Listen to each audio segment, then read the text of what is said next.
Alright everybody, welcome back to part 6 of the D-19 chassis with the 426 pulling tractor build. In this episode we're going to be trying to wrap things up engine wise so that we can get this thing fired up. We all want to hear it run. I'm going to start off by bringing you back about 10 days where we started, basically right where we left off part 5. So stick around, we'll bring you back. We're here messing with this. We're to that point. We're about to start dumping a little bit of smoke out of the exhaust stack here, so check out what we did so far. I'm working on the cooling system here. First thing I need to do is cut this down because that is obviously not going to work. This elbow needs to be here, so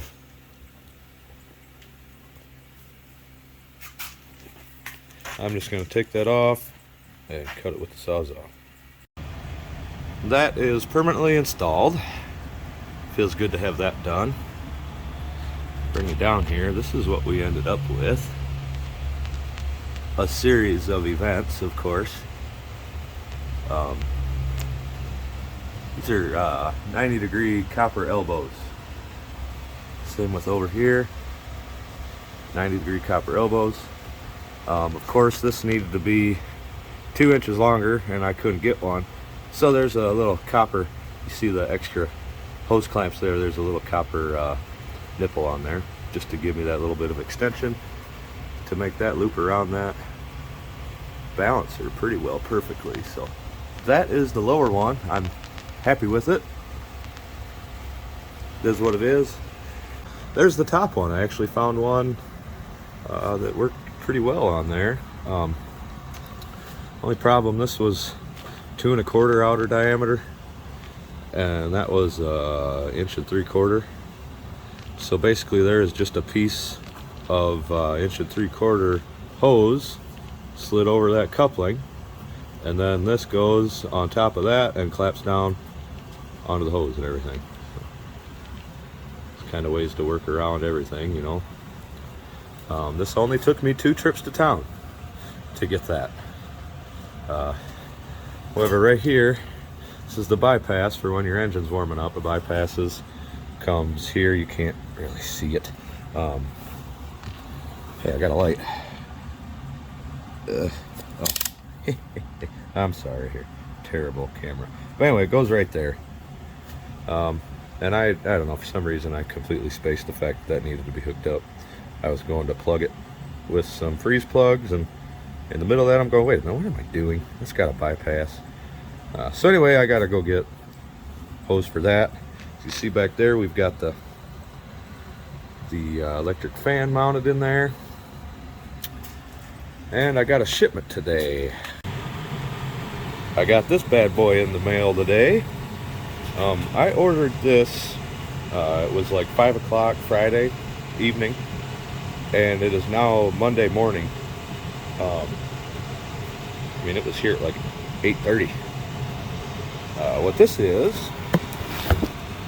some of you probably might know, but this is a gear reduction starter for a 7020. Now, when I was looking them up, I was looking up 301 and 190, and I couldn't find anything. So when Tom was looking, he looked up 7020, and this popped up. So when I look at the link, every tractor that has the 301 or the 433 in it is labeled in this link. You know, going from like the 180s all the way up through 190 wasn't labeled on it. It's here. As you'll notice, the body doesn't stick out farther than the flange, which should solve my problems.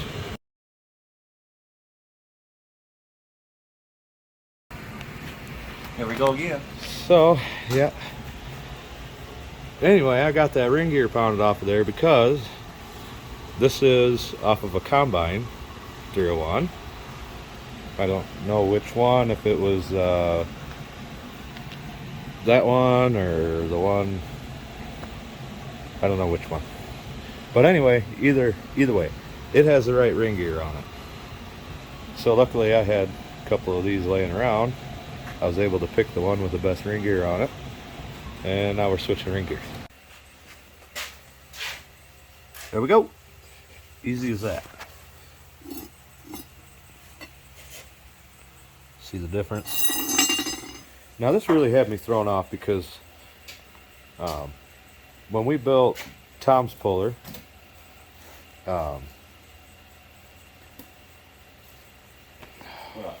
going back to like Frankie, when I built that has got a 190 flywheel in it, but I used the starter that came with that engine off of the combine.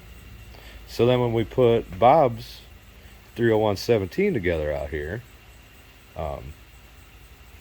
we used a starter off of a combine and a 200 flywheel, which is what got me thinking about this. But either way, I'm still confused. The 190, as far as I can tell, is the only one that had a different ring gear. But moving on, I think we get to put this thing together and put the engine in there for the last time. What's this, like 10 times or something like that? Or Lost better? Count. Yeah, lost count. It took a lot in and out, grinding out the... Yep, so we're going to do that. I'll bring you back when it's back together again. We'll just act like this never happened. One more problem that I ran into was getting the oil pump out, and was going to get ready to install that, thinking I had everything, and I kind of look in here.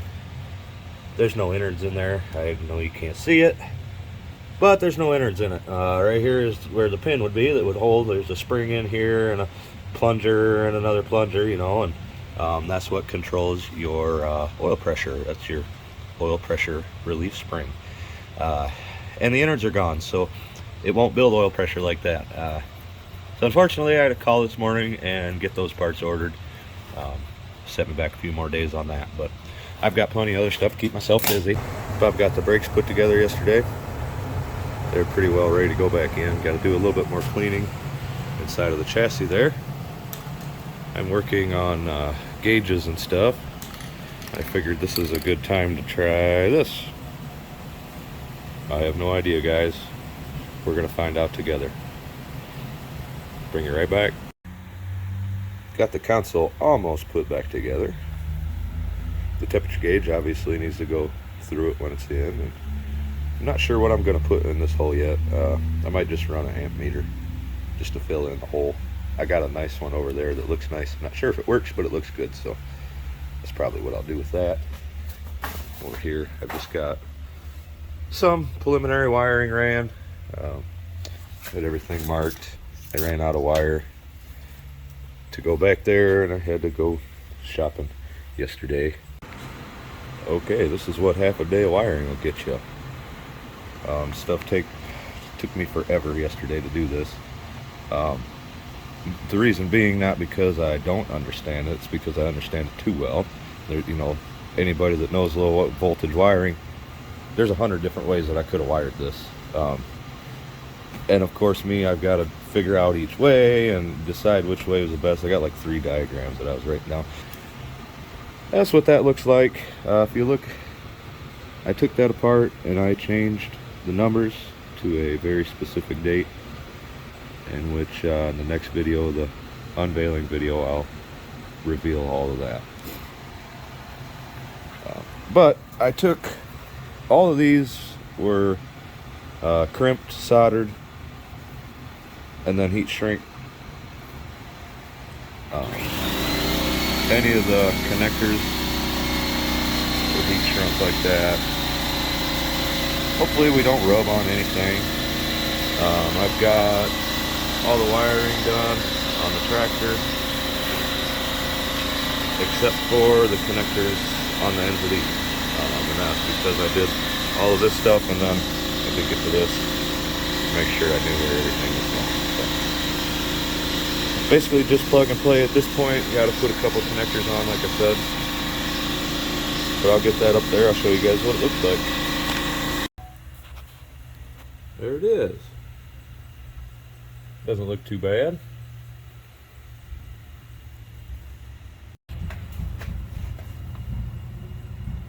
Not too bad under there either.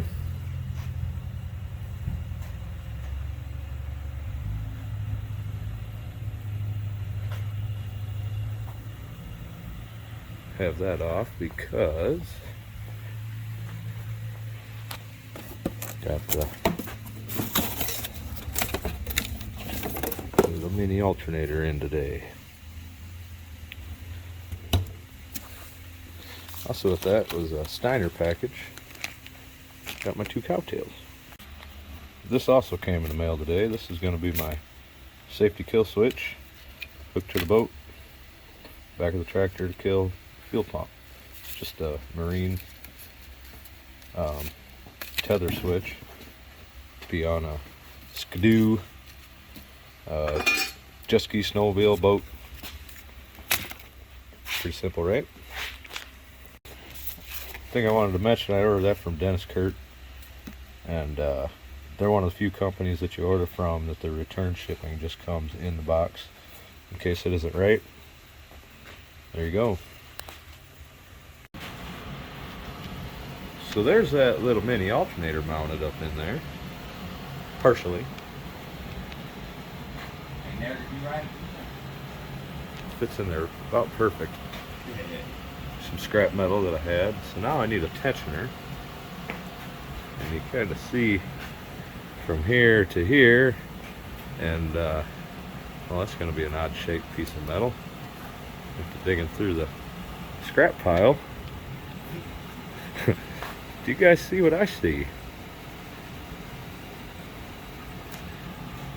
That was luck. I don't really remember what this is off of, but it's red. I don't know. Going on the puller now. I'm going to cut this, see what it looks like. There it is. Equipped with tensioner.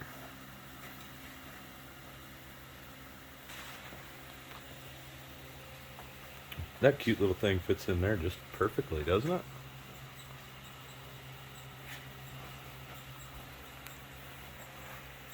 Another job done. Okay, I got a new light installed up there for you guys. You might have seen it, but I want to do a quick comparison video and let you guys know I've gotten some complaints about how dark it is in the shop.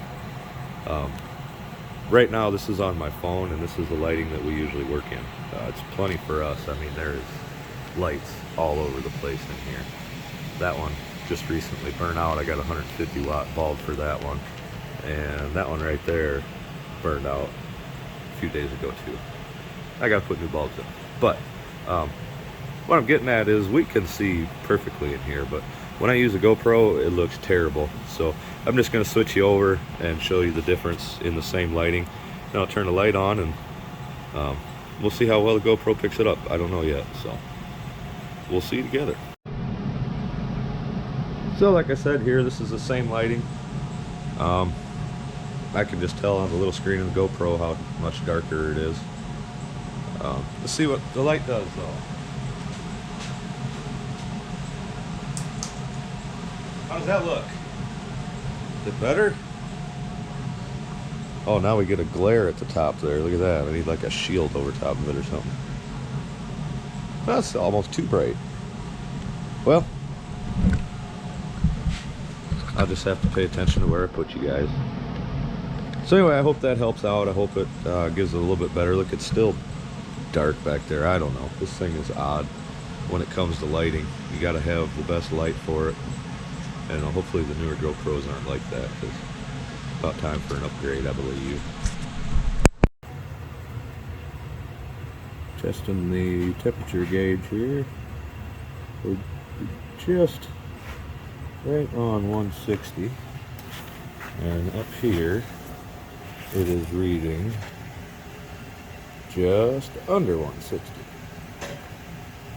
So it's pretty close. Close enough. As long as I'm in the green, it'll be happy. Once I get up there close to the red though, I know that it's a little too hot before it's actually in the red, so it'll be good enough. Alright, it's getting close. I missed a few things, recording things. We just kind of been out here working, going at it. It wasn't anything too serious. Like making these plates. That was over at the machine shop. We made them. I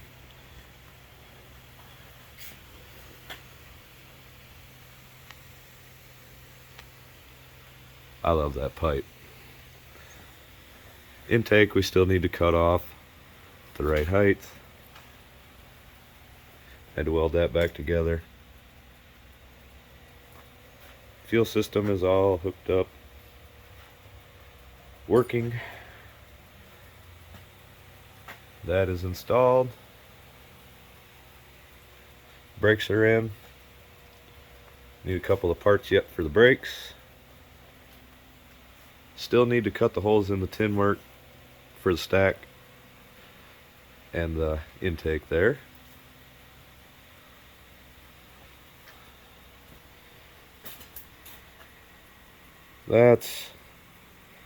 Them tires are a little funny, I will admit it. But it gets me level. It'll work. That really saved it. It looked funnier than can be. I'll roll a picture right here. Oh, those are cute. Yeah, it looks a lot better now, doesn't it?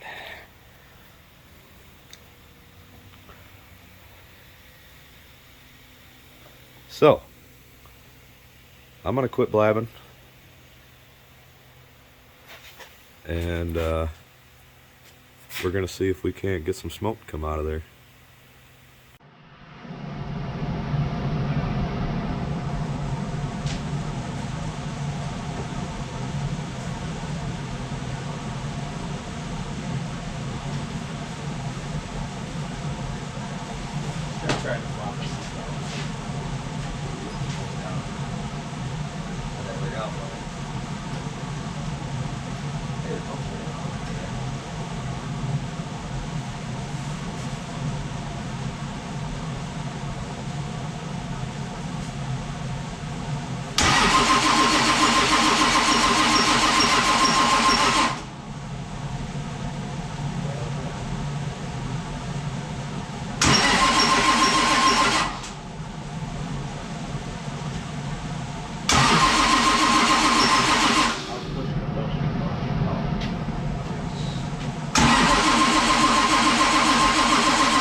hits it, I'll get a hit.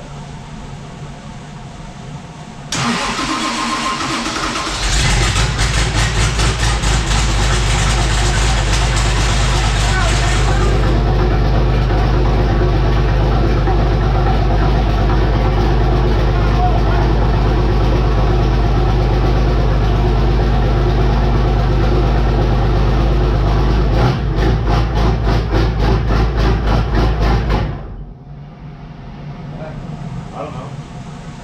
They started doing funny shit and I didn't like it. I know it was just walk. I've got beer. You eat the parrot. Yeah, well, it's like the happiest and most nervous time of the whole build. You got oil pressure? Did you look at your goddamn Yes, I gate? got oil pressure. What does it say? Don't listen. No, I didn't hear you. It was on like the R. What's that mean? That means it's a little bit for Allis Chalmers. It's like 45. Alright, let's go.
We seen it run.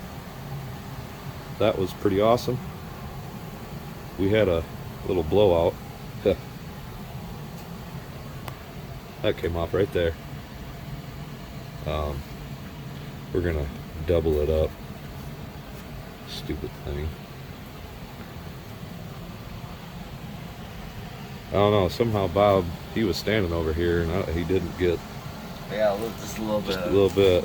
I don't know what happened, but he managed to get away from it. We were just kind of running it through a heat cycle, and we already had, you guys noticed, there was more exhaust coming out of here, the blow-by, than there was out of the muffler, and we already had that. It was pretty well,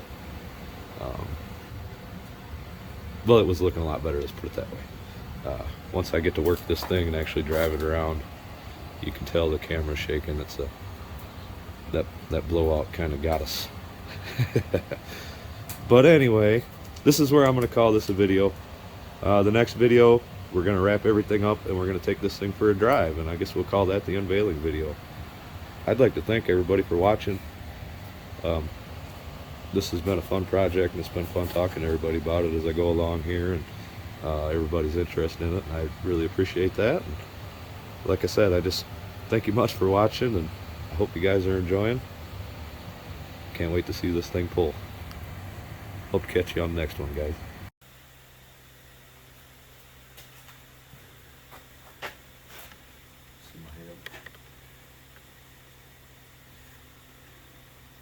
Alright everybody, welcome back to part 6 of the D-19 chassis with the 426 engine pulling tractor build. On this one, we're going to go ahead and try to start the end. God damn it, Tom. I had to do it. I like how it's doing me giggled. Oh, he's back there messing with me. I'm going to play this at the end as a freaking clip. Okay. You asshole.